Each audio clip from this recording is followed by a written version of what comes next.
வேதத்தை முறையாக படிக்க விருப்பமா? வேத பாடங்கள் உங்கள் வாட்ஸ்அப்பில் பெற்றுக்கொள்ள பைபிள் ஸ்டடி என டைப் செய்து 9962154036 என்ற எண்ணிற்கு அனுப்புங்கள்.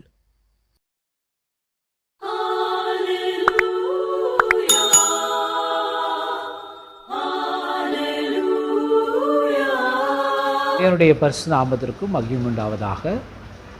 கூடியிருக்கிற உங்களை யாவருக்கும் இயேசு கிறிஸ்து நாமத்தினாலே வாழ்த்துக்கள். இந்த நாளில் எஸ்ரா புத்தகத்தை குறித்து படிக்கும்படியாக நம்ம படும். இந்த எஸ்ரா புத்தகம் பழைய ஏற்பாட்டினுடைய 10வது புத்தகம்.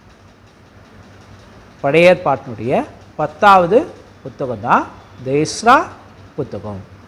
இது எபிரேய மொழியில் எழுதப்பட்ட ஒரு புத்தகம். இந்த எஸ்ரா நெகேமியா இந்த 2 புத்தகமும் ஒரே புத்தகமாக இருந்ததாக வேத அறிஞர்கள் சொல்கிறாங்க. இப்போது இதை புத்தகங்களாக பிரிக்கும் பொழுது தான் எஸ்ரா நெகேமியான்னு தனித்தனி புத்தகங்களாக பிரித்தார்கள் என்பதை வேத வல்லுநர்கள் நமக்கு சொல்கிறாங்க.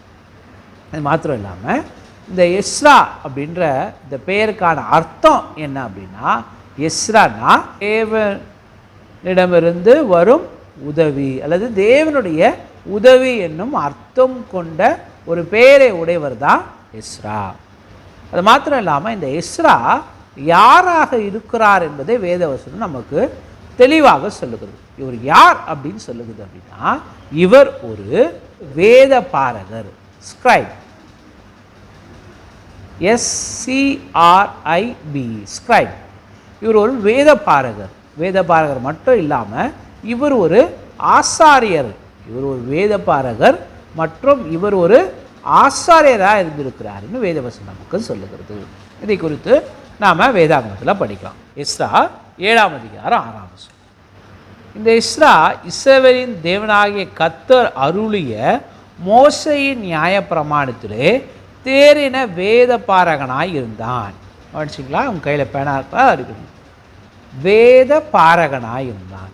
நம்ம புதிய ஏற்பாட்டு காலத்தில் தான் இவையெல்லாம் படிக்கணும். என்னென்னா, பரிசேயர்கள், சதிசேயர்கள், வேத பாரகர்கள் இல்லையா? ஆனால் பழைய ஏற்பாட்டு காலத்திலேயே இந்த வேத பாரகளை குறித்து சொல்லப்பட்டிருக்கிறது. இந்த வேத பாரகர்னா யார் அப்படின்னா, இவர்கள் வேதாகமத்தை குறிப்பாக பழைய ஏற்பாட்டை பிரதி எடுக்கக்கூடியவர்கள், அதாவது நகல் எடுக்கக்கூடியவர்கள். ஜெராக்ஸ் நம்ம எடுக்கணும் இல்லையா? அந்த மாதிரி அந்த காலத்தில் ஜெராக்ஸ் மிஷின்லாம் கிடையாது. அதனால் இவங்க கைப்பட அதை பார்த்தோ இல்லை மற்றவர்கள் சொல்லவோ இதை என்ன பண்ணுவாங்க, இன்னொரு தோல் சுருளில் எழுதுவாங்க. எழுதுது மாத்திரம் இல்லாமல் இவங்க இந்த எரின மோசேயின் பிரமாணங்களை அவர்களுக்கு எடுத்து சொல்லக்கூடியவர்களாக இவங்க இருக்கிறாங்க. இவங்க தான் யார் அப்படின்னா வேத பாரகர்கள். அந்த வரிசையில் எஸ்ரா யார் அப்படின்னா, அவர் ஒரு வேத பாரகன். வேத பாரகர்கள் அப்படின்னா நிறைய பேர். வேத பாரகன் அப்படின்னா ஒருத்தர், அவர் ஒரே ஆள் இல்லையா? அவர் ஒரு ஆள். ஸோ வேத பாரகன். அது மட்டும் இல்லாமல் இவர் யாரும் அப்படின்னா, இவர் ஒரு ஆசாரியரும் கூட. ஆசாரியர் வகுப்பை சார்ந்தவர். அதே எஸ்ரா புத்தகம் 7ஆம் அதிகாரம் முதல் 5 வசனங்களை நம்ம வாசிப்போம் அப்படின்னா நமக்கு தெரியும். ஆரோனுடைய வம்சத்தில் வரார். ஆரோனுடைய வம்சத்தில் வருகிற எல்லாருமே ஆசாரியர்கள் தான். அதில் அவருடைய மூத்த பையன் யாரோ அவர்கள் எல்லாருமே பிரதான ஆசாரியர்கள். ஸோ இவர் யாருடைய வம்சத்தில் வரார் அப்படின்னா, ஆரோனுடைய வம்சத்தில் வராரு. சரி, அதை குறித்து நாம் வாசிக்கலாம். எஸ்ரா 7ஆம் அதிகாரம் முதல் வசனத்தை வாசிக்கிறேன், கவனிங்க. இந்த வர்த்தமானங்களுக்கு பின்பு செராயாவின் குமாரனாகிய எஸ்ரா பெர்ஷியாவின் ராஜாவாகிய அர்த்தசாஷ்டா அரசாளுகிற காலத்திலே பாபிலோனிலிருந்து வந்தான். இந்த செராயா அசரியாவின் குமாரன், இவன் இல்காவின் குமாரன், இவன் அபிசுவின் குமாரன், இவன் பினேகாசின் குமாரன், இவன் எலியாசாரின் குமாரன், இவன் பிரதான ஆசாரனான ஆரோனின் குமாரன். எஸ்ரா ஆரோன் வம்சத்தில் பிறக்கிறாரு. அது மாத்திரம் இல்லாமல் அவர் ஆசாரியராகவும் இருக்கிறார். ஆரோன் குடும்பத்தில் பிறந்ததுனால ஆசாரியராக இருக்கிறாரு. உங்களுக்கு இதை படித்த உடனே இப்போ இது எப்படி இருக்குது அப்படின்னா, எஸ்ராலேருந்து ஆரம்பித்து அப்படியே என்ன பண்ணுது, கீழே இறங்குது. கீழே இறங்கி டிசெண்டிங் ஆர்டரில் வருது. எஸ்ரால ஆரம்பித்து ஆரோனில் வந்து முடியுது. ஆரோன் துவங்கி என்ன பண்ணல, ஆரோன் துவங்கி எஸ்ரா வரைக்கும் வராமல் எஸ்ரா துவங்கி ஆரோன் வரைக்கும் வருது. ஆண்டவராக இயேசு கிறிஸ்துனுடைய வம்ச வரலாறு அட்டவணையை நம்ம படிக்கும்போது கூட அப்படி தான் இருக்கும். ஆபிரகாமை குறித்து சொல்லப்படும். ஆபிரகாமின் குமாரனான ஈசாக்கின் குமாரனாகிய தாவீதின் குமாரனாகிய இயேசு கிறிஸ்துனுடைய வம்ச வரலாறு ஆபிரகாமிலிருந்து ஆரம்பித்து ஆண்டவராக இயேசு கிறிஸ்து வரைக்கும் அந்த அட்டவணையை சொல்லியிருப்பாங்க. இதை மத்தேயு புத்தகத்தில் சொல்லப்பட்டிருக்கு. இதே விஷயம் லூக்கா புத்தகத்தில் சொல்லப்பட்டிருக்குது. ஆனால் அங்கே ஆண்டவராக இயேசு கிறிஸ்துலேருந்து ஆரம்பித்து ஆதாம் வரைக்கும் அப்படியே அந்த அட்டவணை சொல்லப்பட்டிருக்கும். அந்த மாதிரி தான் இங்கே எஸ்ரால ஆரம்பித்து பிரதான ஆசாரனாக்கி இருக்கிறதான ஆரோன் வரைக்கும் சொல்லப்பட்டிருக்கிறது. எஸ்ராவை குறித்து நாம் எங்கே படிக்கிறோம் அப்படின்னா, 4 அதிகாரங்களில் தான், 7ஆம் அதிகாரம், 8ஆம் அதிகாரம், 9ஆம் அதிகாரம், 10ஆம் அதிகாரம், 4 அதிகாரங்களில் தான் எஸ்ராவை குறித்து நாம் படிக்கிறோம். இப்போது எஸ்ரா சரி, மற்ற மக்களும் சரி, இந்த பாபிலோன்லேருந்து இங்கே எருசலேமில் இருக்கிற தேசத்திற்கு வரணும்னா எவ்வளோ நாள் ஆகும் அப்படின்னா, நமக்கு தெரியும் இல்லையா, எகிப்திலிருந்து இஸ்ரவேல் மக்கள் கானான் தேசத்துக்கு வருவதற்கு 40 நாள் ஆகும். ஆனால் அவர்கள் 40 ஆண்டுகளாக அதை சுற்றி கொண்டு வந்தாங்க. இப்போ இவங்க பாபிலோன் தேசத்துலேருந்து மறுபடியும் எங்கே வரணும் அப்படின்னா எருசலேமுக்கு வரணும். அப்படி எருசலேமுக்கு வரணும்னா இவங்களுக்கு எத்தனை நாள் ஆகும் அப்படின்ற விவரத்தை நம்ம படிக்கலாம். எஸ்ரா புத்தகம் 7ஆம் அதிகாரம் 9ஆம் வசனம். எஸ்ரா 7ஆம் அதிகாரம் 9ஆம் வசனம். 1ஆம் மாதம் 1 தேதியிலே அவன் பாபிலோனிலிருந்து பிரயாணமாக புறப்பட்டு 5ஆம் மாதம் 1 தேதியிலே தன் தேவனுடைய தயவுள்ள கரம் தன்மேல் இருந்ததினால் எருசலேமுக்கு வந்தான். 1 மாதம், 2வது மாதம், 3வது மாதம், 4வது மாதம், 5வது மாதம், கிட்டத்தட்ட 5 மாதம் ஆகும். இந்த வேத பகுதியை நாம் 2 பிரிவாக பிரிக்கலாம். இந்த வேத பகுதியை நாம் 2 பிரிவுகளாக பிரிக்கலாம். முதல் 6 அதிகாரம், அதுக்கப்புறமா 7ஆம் அதிகாரத்துலேருந்து 10ஆம் அதிகாரம். முதல் 6 அதிகாரத்தில் என்ன இடம்பெற்றிருக்கு அப்படின்னா, இந்த கோரேஸ், பெர்ஷியாவின் ராஜாவாகிய கோரேஸ் என்ன பண்ணுறார் அப்படின்னா, இந்த யூத மக்கள் எல்லாரையுமே நீங்கள் உங்கள் சிறையிருப்பிலிருந்து தேவனுடைய ஆலயத்தை கட்டும்படியாக நீங்கள் உங்கள் இடத்துக்கு போங்க அப்படின்னு கட்டளை எடுக்கிறார். அந்த கட்டளையின் பேரில் ஃபஸ்ட்டு டைமாக செருபாபேல் யோசுவாவுடைய தலைமையின் கீழே இவங்க எல்லாரும் கிளம்பி, அதாவது இஸ்ரேல் மக்கள், அட்டவணை உள்ள இஸ்ரேல் மக்கள் கிட்டத்தட்ட ஒரு 50,000 பேர் என்ன பண்ணுறாங்கன்னா கிளம்பி தேவனுடைய ஆலயத்தை கட்டுவதற்கென்று என்ன பண்ணுறாங்கன்னா பாபிலோன் தேசத்திலிருந்து எங்கே வராங்க அப்படின்னா யூத தேசத்துக்கு, அதாவது எருசலேமுக்கு கிளம்பி வருகிறாங்க. இதான் முதல் 6 அதிகாரங்கள் நம்ம படிக்கிறோம். அவங்க கிளம்பி வராங்க, கட்டும்படியாக முயற்சி செய்கிறாங்க, அவங்க அடிமைகள் அவங்களை தடுக்கிறாங்க. அதுக்கப்புறம் என்ன பண்ணுறாங்க, அடிமைகள் தடுத்ததுனால கட்டாமல் தேவனுடைய ஆலயம் கட்டாமல் நின்று போகுது. அவர்களை உற்சாகப்படுத்துவதற்கும் தேவனுடைய பணியை செய்யணும் அப்படின்னு சொல்லுவதற்கும் தேவன் 2 தீர்க்கதரிசிகளை அங்கே பயன்படுத்துகிறார். ஒருத்தர் ஆகாய், இன்னொரு சகரியா. இவங்க 2 தீர்க்கதரிசியை தேவன் பயன்படுத்தி அவர்களை உற்சாகப்படுத்துகிற பிற்பாடு மறுபடியுமாக தேவாலயத்தை கட்டி நிறைவு செய்கிறாங்க. அதுக்கப்புறமா எஸ்ரா வரார். எஸ்ரா வந்து மக்களை என்ன பண்ணுறாருன்னா அவர்களை சீர்படுத்துகிறார். எப்படி சீர்படுத்துகிறார்னா, மக்கள் வந்து தேவாலயத்தை கட்டி இருந்தாலும் மக்கள் நியாய பிரமாணத்தின்படி தங்களுடைய வாழ்க்கையை வாழாமல் இருந்தாங்க. அப்போது வாழ வேண்டும், இப்படி தான் வாழணும், செம்மையான ஒரு வாழ்க்கையை வாழ வேண்டும் என்று தேவன் அவர்களுக்கு சொல்லியிருந்தார் இல்லையா, நியாயப்பிரமாணம் மூலமாக அதை எடுத்து சொல்லி அவர் செம்மையான வாழ்க்கையை வாழும்படியாக, மோசேயுடைய நியாய பிரமாணத்தின்படி வாழும்படியாக எஸ்ராவிலே வழிநடத்தக்கூடியவராக இருக்கிறார். எஸ்ரா புத்தகம் 2ஆம் அதிகாரம் 2ஆம் வசனம். செருபாபேல், யோசுவா, இப்போ இவங்க 2 பேரை பற்றி வேதவசனம் நமக்கு சொல்லுது. இப்போ இந்த 2 பேரும் ஞாபகம் வச்சுக்கணும். இவங்க தான் இவங்களை கொண்டு வந்தாங்க. இப்போ 2வது பகுதி 7ஆம் அதிகாரத்துலேருந்து 10ஆம் அதிகாரம் வரைக்கும். இங்கே வந்து யாருன்னா அர்த்தசாஷ்டான்ற ஒரு ராஜா என்ன பண்ணுறாரு. அர்த்தசாஷ்டா பெர்ஷியாவின் ராஜா வந்து கட்டளையிட்ட பேரில் எஸ்ராவும் எஸ்ரா கூட இருந்த மக்கள் என்ன பண்ணுறாங்கன்னா, கூட இருந்தவங்க அங்கே இருந்த வாழ்ந்த மக்களும் 2வது முறையாக மறுபடியும் என்ன பண்ணுறாங்கன்னா எருசலேமுக்கு வராங்க. கிட்டத்தட்ட ஒரு 1500க்கு மேற்பட்ட மக்கள் வந்திருக்கலாம் அப்படின்றத நம்ம படிக்கிறோம். இதுதான் நம்ம எஸ்ரா புத்தகத்தில் படிக்கிறோம். அது மாத்திரம் இல்லாமல் நம்ம ஞாபகம் வைத்து கொள்ள வேண்டிய விஷயம் என்ன அப்படின்னா, இந்த எஸ்ரா புத்தகத்தை குறித்து இந்த எஸ்ரா புத்தகத்தில் 3 ராஜாக்களை குறித்து பேசப்படுகிறது. 3 ராஜாக்களை குறித்து பேசப்படுகிறது. அது யார் யார் அப்படின்னா, ஒன்று கோரேஸ், இன்னொன்று தரியு, 3வது அர்த்தசாஷ்டா. அப்படியே சொல்கிறேன், கோரேஸ், தரியு, அர்த்தசாஷ்டா. சரி, அதுக்குரிய வசனங்கள் நம்ம வாசிக்கலாம். எஸ்ரா 1 அதிகாரம் 1 வசனத்திலிருந்து நான் வாசிக்கிறேன், கவனிங்க. எரேமியாவின் வாயினால் கர்த்தர் சொன்ன வார்த்தை நிறைவேறும்படி பெர்ஷியாவின் ராஜாவாகிய கோரேசனுடைய 1ஆம் வருஷத்திலே கர்த்தர் பெர்ஷியாவின் ராஜாவாகிய கோரேசின் ஆவியை ஏவினதினால் அவன். இங்கே நம்ம பாருங்க, கோரேஸ் பெர்ஷியாவுடைய ராஜா கோரேஸ். ஞாபகம் வச்சுங்க. எஸ்ரா புத்தகம் 4ஆம் அதிகாரம் 24. அப்பொழுது எருசலேமில்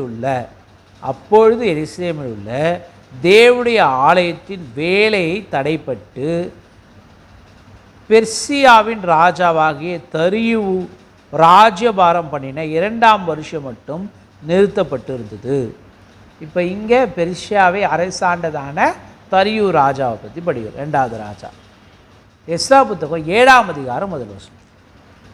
இந்த வர்த்தமானங்களுக்கு பின்பு செராயாவின் குமாரனாகிய எஸ்ரா பெர்ஷியாவின் ராஜாவாகிய அர்த்தசாஷ்டா அரசாளுகிற காலத்தில் 3 பேர், கோரேஸ், தரியு, அர்த்தசாஷ்டா. இவங்களாம் எந்த நாட்டுடைய ராஜானா, பெர்ஷியா தேசத்தினுடைய ராஜாக்கள். அதாவது பாபிலோனிய சாம்ராஜ்யத்தை வீழ்த்தி அரசாளக்கூடிய ராஜாக்கள், அதாவது அடுத்தடுத்து வரக்கூடிய ராஜாக்கள். இதுக்கு அடுத்ததாக இவங்களில் முக்கியமான தலைவர்கள். அதாவது எப்படி நாம் எகிப்திலிருந்து கானான் தேசத்துக்கு வருகிற பொழுது இந்த மக்களை வழிநடத்தக்கூடிய தலைவர்களாக 2 பேர் இருந்தாங்க. யாருன்னு உங்களுக்கு நல்லா தெரியும். யார் அவங்க? ஒருத்தர் மோசே, இன்னொரு யோசுவா. இவங்க எப்படி இவங்கள மக்களை வழிநடத்தினாங்களோ அதே மாதிரி இந்த பாபிலோனிலிருந்து எருசலேமுக்கு வழியமாக வருகிற சிறையிருப்பிலிருந்து வருகிற மக்களில் வழிநடத்துவதற்கென்று தேவன் பயணப்படுத்தினதான முக்கியமான ஒரு 5 தலைவர். யார் அப்படின்னா, முதல்ல செருபாபேல், 2வது யோசுவா, 3வது ஆகாய், 4வது சகரியா, 5வது யார் அப்படின்னா எஸ்ரா. ஸோ இவர்களை தேவன் என்ன பண்ணியிருக்கிறார்னா பயன்படுத்தி இருக்கிறார். இவங்க ரொம்ப முக்கியமான தலைவர். மடியமாக இந்த மக்கள், இஸ்ரவேல் மக்கள் அல்லது யூத மக்கள் மடியமாக அவங்களுடைய தேசத்துக்கு வந்து தேவாலயத்தை கட்டி தேவனுடைய நியாயப்பிரமாணத்தின்படி வாழ்வதற்கு வழிநடத்தக்கூடிய மக்களாக இவங்கெல்லாம் இருந்திருக்கிறாங்க. அடுத்ததாக நாம் இந்த புத்தகத்துடைய பின்னணியை படிக்கணும். ஒவ்வொரு புத்தகத்தை படிக்கும்போதும் இந்த புத்தகத்துடைய பின்னணி ரொம்ப அவசியமாக இருக்குது. இப்போ இவங்க ஏன் பாபிலோனுக்கு சிறையாக போனாங்க, எப்படி போனாங்க, எந்த காலகட்டத்துக்கு போனாங்க, இதுக்கப்புறமா இவங்க எப்படி திரும்பி வந்தாங்கன்ற ஒரு பின்னணியை நாம் படித்தாதான் இந்த எஸ்ரா புத்தகத்தை நாம் படிக்கும்போது நமக்கு இதுக்கான விவரங்களை நாம் புரிந்து கொள்ள முடியும். நீங்கள் பார்க்கலாம், 4ஆம் புத்தகம் 36ஆம் அதிகாரத்தில் 17ஆம் வசனத்திலிருந்து சொல்லப்பட்ட விஷயங்களை வாசிக்கிறேங்க, கவனிங்க. அவர்கள் மேல் கல்தேரின் ராஜாவை வரப்பண்ணினார். அவன் அவர்களின் வாலிபரை அவர்களுடைய பரிசுத்தமான ஆலயத்திலே பட்டயத்தினால் கொன்று வாலிபரையும் கன்னியாஸ்திரிகளையும் முதியோர்களையும் விருதாப்பியரையும் தப்ப விடாமல் எல்லாரையும் தேவன் அவன் கையில் ஒப்பு கொடுத்தார்.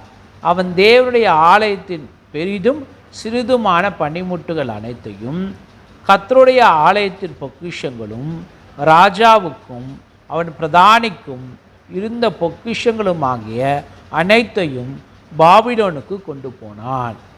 அவர்கள் தேவனுடைய ஆலயத்தை தீக்கொளுத்தி எருசலேமின் அலங்கத்தை இடித்து அதன் மாளிகைகளை எல்லாம் அக்கினினால் சுட்டெரித்து அதிலிருந்து திவ்யமான பனிமுட்டுகளை எல்லாம் அடித்தார்கள். பட்டயத்திற்கு தப்பின மீதியானவர்களை அவன் பாபிலோனுக்கு சிறை பிடித்து போனான். படிச்சிங்கன்னா தெரியுது இல்லையா? இப்போ இவங்க கிட்டத்தட்ட பாபிலோன் கல்தேய ராஜா பாபிலோனியர்கள் முற்றிலுமாக எருசலேம் இந்த தேவாலயத்தையும் அங்கே இருக்கிற எல்லா தட்டுமுட்டுகளையும் அழித்தாங்க. அங்கே இருக்கிற மக்களையும் அழித்தாங்க, நிறைய பேரை கொண்டாங்க. அதில் மிச்சம் மீதி யார் இருந்தாங்களோ அவங்கள சிறைபிடிச்சிட்டு கொண்டு போயிட்டாங்க. இப்போது நல்லா கவனிங்க, அடுத்த விஷயங்களை நாங்கள் வாசிக்கிறோம். அதே அதிகாரம் 32 36 அதிகாரம் 20ஆம் வசனத்துடைய 3வது வரி வாசிக்கிறேன், கவனிங்க. பெர்ஷியாவின் ராஜ்யபாரம் ஸ்தாபிக்கப்படும் மட்டும் அங்கே அவர்கள் அவனுக்கும் அவன் குமாரனுக்கும் அடிமையிலாக இருந்தார்கள். பாபிலோன் பெர்ஷிய ராஜ்யம் வர வரைக்கும் கிட்டத்தட்ட இந்த பெர்ஷிய ராஜ்யம் வரத்துக்கு எத்தனை காலம் ஆச்சுன்னா 70 ஆண்டுகள் ஆச்சு. பாபிலோனுடைய அரசாட்சி எத்தனை காலம் இருந்ததுன்னா 70 ஆண்டு காலம் இருந்தது. இவங்க இந்த பெர்ஷிய ராஜ்யம் வர வரைக்கும் சிறையிருப்பிலே இருந்தாங்க. சரி, தொடர்ந்து 21ஆம் வசனத்தை வாசிக்கிறாங்க. கர்த்தர் எரேமியாவின் வாயினால் சொன்ன வார்த்தை நிறைவேறும்படிக்கு தேசம் அவர்களுடைய ஓய்வு வருஷங்களை ரம்யமாய் அனுபவித்து தீரும் மட்டும் அது பாழாய் கிடந்த நாளெல்லாம், அதாவது 70 வருஷம் முடியும் மட்டும் ஓய்ந்திருந்தது. 70 இயர்ஸ். இந்த மக்கள்லாம் சிறையிருப்புக்கு போனதுக்கப்புறம் 70 வருஷமாக என்ன பண்ணுச்சுன்னா எருசலேமில் இருக்கிற தேவாலயமும் எருசலேமில் இருந்த யூதேயா தேசமும் ரொம்ப அமைதியாக இருந்தது. அங்கே என்ன இருந்தது அப்படின்னா ஓய்ந்து இருந்தது. ஏன்னா எந்த வேலையும் இல்லை, எந்த மக்களும் இல்லை, அங்கே யாருமே இல்லை, எல்லாரையும் சிறைபிடிச்சிட்டு கொண்டு வந்தாச்சு. இந்த அழிந்து போகப்பட்டனோம் மக்கள்லாம் அந்த தேசத்தை இல்லாத மாதிரி எல்லாரையும் சிறையிருப்பு கொண்டு வந்துட்டாங்க. இப்போ 22ஆம் எரேமியாவின் வாயினால் கர்த்தர் சொன்ன வார்த்தை நிறைவேறும்படி பெர்ஷியாவின் ராஜாவாகிய கோரேசின் 1ஆம் வருஷத்திலே கர்த்தர் பெர்ஷியாவின் ராஜாவாகிய கோரேசின் ஆவியை ஏவினதினால் அவன் பரலோகத்தின் தேவனாகிய கர்த்தர் பூமியின் ராஜ்யங்களை எல்லாம் எனக்கு தந்தள்ளி யூதாவில் உள்ள எருசலேமிலே தமக்கு ஆலயத்தை கட்டும்படி எனக்கு கட்டளையிட்டு இருக்கிறார். இப்போ இங்கே பெர்ஷியாவுடைய ராஜாவாக்கிய கோரேஸ் தான் என்ன சொல்கிறாருன்னா, தேவன் எனக்கு கட்டளை கொடுத்துருக்குறாரு. என்ன கட்டளைன்னா, அவருடைய ஆலயம் எருசலேமில் இருக்குது, அந்த எருசலேமுடைய ஆலயத்தை நீங்கள் போய் கட்டுங்க அப்படின்னு சொல்லி யாரை போய் கட்ட சொல்கிறாரு? மற்ற மக்களை போய் கட்ட சொல்லாமல் யூத மக்களை சிறையில் கொண்டு வந்தாங்க பார்த்தீங்களா, அந்த யூத மக்கள் தான் மறுபடியும் போய் என்ன பண்ணணும்? கட்டணும். ஆகவே நீங்கள்லாம் போய் என்ன பண்ணுங்கள்? கட்டுங்கன்னு சொல்லி அவங்கள அனுப்புறதாக சொல்லப்படுகிறது. 23ஆம் அவருடைய ஜனங்கள் எல்லாரிலும் எவன் உங்களுக்குள்ளே, அவன் சொல்கிறான், அதாவது கோரேஸ் ராஜா கட்டளை கொடுக்குறாரு. அப்போ அவர் கட்டளை கொடுக்கும்போது சொன்ன விஷயந்தான் 23ஆம் வசனம். அவருடைய ஜனங்கள் எல்லாரிலும் எவன் உங்களுக்குள் இருக்கிறானோ அவன் போகட்டும். யாரெல்லாம் சிறையிருப்பில் வந்தீங்களோ, யாரெல்லாம் இருக்கீங்களோ எல்லாம் போங்க அப்படின்னு சொல்கிறார். அவனுடைய தேவனாகிய கர்த்தர் அவனோடு கூட இருப்பார் என்று பெர்ஷியாவின் ராஜாவாகிய கோரேஸ் அறிவிக்கிறார் என்று தன் ராஜ்யம் எங்கும் எழுதி அனுப்பி விளம்பரம் பண்ணாங்க. அப்படி சொல்லும்போது முதல் முறையாக கிளம்பி வரவங்க தான் மொத்தம் 3 முறையாக இந்த மாதிரி கிளம்பி வராங்க. முதல்ல அவங்க கிளம்பி வரும்போது செருபாபேல் யோசுவா தலைமையில் கிளம்பி வராங்க, 2வது எஸ்ரா தலைமையில் கிளம்பி வராங்க, 3வது நெகேமியாவுடைய தலைமையில் பாபிலோனுக்கு சிறைப்பட்டு போன மக்கள் எல்லாருமே எருசலேமுக்கு திரும்பி வராங்க. சரி, இப்போ இதனுடைய பின்னணியை குறித்து நம்ம இன்னும் விவரமாக என்ன பண்ணலாம், படிக்கலாம்.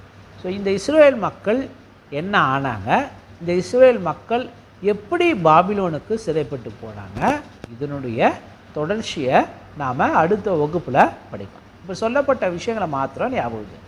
இஸ்ரா யார், அவர் யாராக இருந்தார், அவர் என்னெல்லாம் சொன்னார், இப்போ இந்த பெர்ஷியாவுடைய ராஜாக்கள் யார் யார், முக்கியமான 3 ராஜாக்கள் கோரேஸ், தரியு, அர்த்தசாஷ்டா.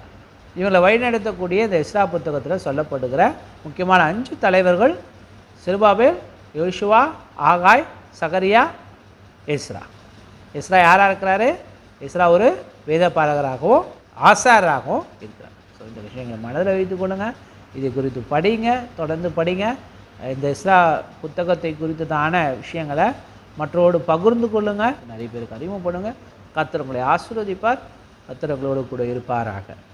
இந்த வீடியோ உங்களுக்கு பிரயோஜனமாக இருக்கும்னா பேட்டர்ன் டு த பிலீவர்ஸ் என்ற இந்த யூடியூப் சேனலை சப்ஸ்கிரைப் பண்ணுங்கள்.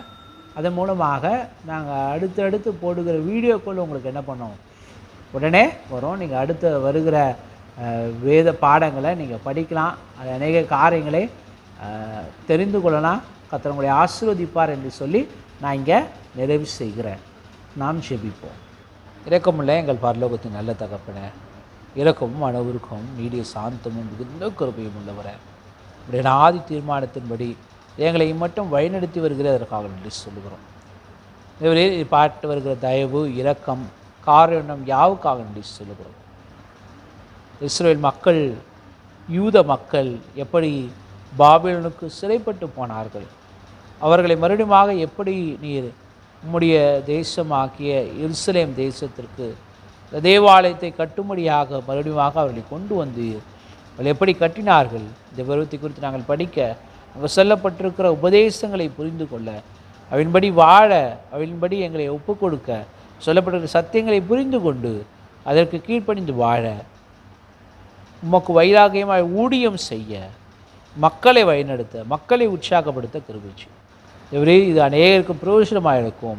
அநேகர் இதை படித்து அறிந்து கொள்ளவும் இருக்கிறபட்சி மட்டும் காத்து தேவன் இனியும் காத்து ஆசீர்வதித்து பாதுகாக்க வேண்டுமாய் நன்மீட்பர் ஆண்டவர் இயேசுவின் வல்லமையுள்ள நாமத்தில் இந்த விண்ணப்பத்தை எடுக்கிறோம். பரலோகத்தின் தூய தகப்பனே, ஆமென். May God bless you all. உங்களுக்கு ஏதாவது கேள்வி இருக்குன்னா நீங்கள் கேட்கலாம்.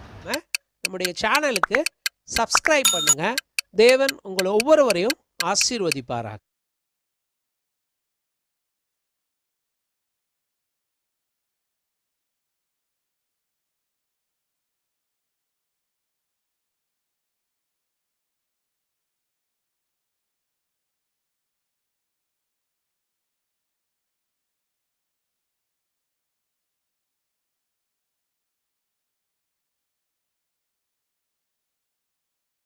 Oh